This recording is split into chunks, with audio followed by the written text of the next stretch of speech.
सभी को नमस्कार। कल हमने पढ़ा था वर्ण विचार। वर्ण में स्वर और व्यंजन, और उसके बाद में हर्ष स्वर और दीर्घ स्वर और व्यंजन पढ़े थे, और संयुक्ताक्षर भी पढ़े थे। आज हम उच्चारण स्थान के आधार पर स्वर और व्यंजन के उच्चारण स्थान पढ़ेंगे। तो ये बहुत ही महत्वपूर्ण वीडियो होने वाला है, आप ध्यान से पढ़िए। तो ए, आ और कै वर्ग क, ख, ग, घ, ड़ तथा विसर्ग है, ये इनका उच्चारण स्थान है कंठ। अपने मुख में स्वर तंत्रियाँ होती है, तो उन स्वर तंत्रियों के सहायता से अपन ध्वनि निकालते हैं। तो हिंदी के अंदर कै वर्ग और ए, आ और विसर्ग और है, ये इनका उच्चारण स्थान है कंठ। और इन ध्वनियों का नाम है कंठे। इन ध्वनियों का नाम क्या है? कंठे। इन ध्वनियों का नाम है कंठे। कंठ से बोली जाने वाली ध्वनियाँ कंठे। आप भी प्रयास करके देख सकते हो। क, ख, ग, घ, ड़ ये कंठ की सहायता से बोले जाते हैं। दूसरा देखिए च वर्ग। च वर्ग ई और ई, च वर्ग और य और से, च, छ, ज, झ, य, श, ई। इनके अंदर जीवा है, वो जीवा तालु के लगती है, तालु। तो इनका उच्चारण स्थान क्या है? तालु। और इनको तालव्य वर्ण कहते हैं। क्या कहते हैं? तालव्य वर्ण कहते हैं। तीसरा देखिए ट वर्ग। ट, ठ, ड, ढ, अण, री, श और रे, ये है मूर्धा। मूर्धा दांतों के ऊपर जो मसूड़े होते हैं अंदर के, उनको मूर्धा बोला जाता है। मूर्धा। तो मूर्धा से इनका उच्चारण स्थान है। तो जीभ है वो ट, ठ, ड, ढ, ण का आप उच्चारण करोगे, श और रे का उच्चारण करोगे, तो जीभ है वो मूर्धा के टच करेगी, मूर्धा के लगेगी। तो इनको कहते हैं मूर्धन्य।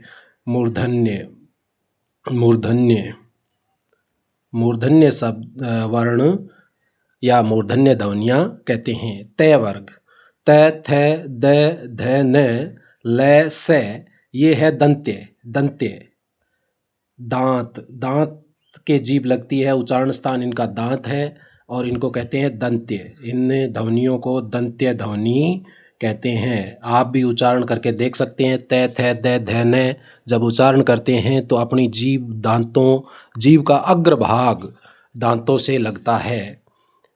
अगला है पै वर्ग। पै, फै, बै, भै, मै, ऊ, ये है ओष्ठ। इनका उच्चारण स्थान क्या है? ओष्ठ यानी होठ। ओष्ठ यानी होठ, इनको ओष्ठ्य कहते हैं। ध्वनि का नाम है ओष्ठ्य। ध्वनि का नाम ओष्ठ्य है। पै, फै, बै, भै, मै बिना होठों की सहायता के बिना नहीं बोला जा सकता। आप भी इनको बोल के देख सकते हो। तो ये ओष्ठ्य ध्वनियाँ है। जैसे पै है, पै को बिना होठ मिलाए आप पै नहीं बोल सकते, इसलिए होठों की सहायता से पै वर्ग बोला जाता है। तो ओष्ठ या ओष्ठ्य ध्वनि का नाम है। अब है ए ऐ। ये कंठ और तालु। कंठ और तालु दोनों के मेल से बोला जाता है, इसलिए इनको कहते हैं कंठ्य तालव्य। तालव्य, कंठ्य और तालव्य। वह है वो दांत और ओष्ठ। दांत और ओष्ठ ओष्ठ की सहायता से बोला जाता है। इसको कहते हैं दंतोष्ठ। क्या कहते हैं? दंतोष्ठ। दंतोष्ठ्य। ओ और औ है, ये है कंठ व ओष्ठ। ये है कंठोष्ठ्य। कंठ और ओष्ठ्य, कंठोष्ठ्य। अब सभी वर्ग में पंचम अक्षर होता है। पांचवा जो वर्ण है, जैसे ये है ड़,